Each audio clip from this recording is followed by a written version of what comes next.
Existuje veľa mylných predstáv o schizofrénii, ktoré nie sú pravdivé. Jednou z najbežnejších je, že schizofrénia znamená mať viacero osobností.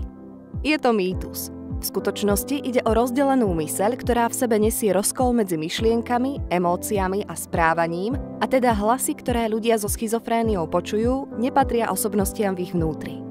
Ďalšou mylnou predstavou je, že ľudia s týmto ochorením sú násilnícky a nebezpeční.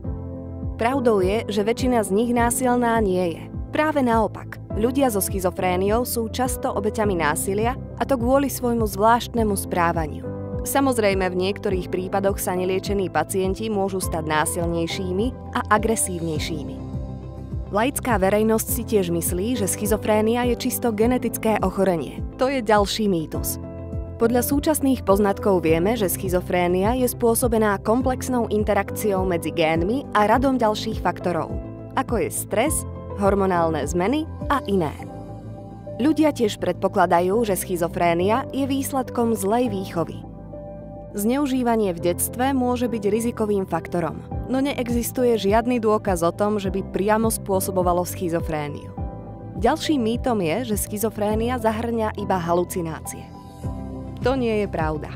Schizofrénia so sebou v skutočnosti prináša aj ďalšie príznaky, ako napríklad nedostatok motivácie, dezorganizovanú reč a zníženú schopnosť vyjadrovať emócie.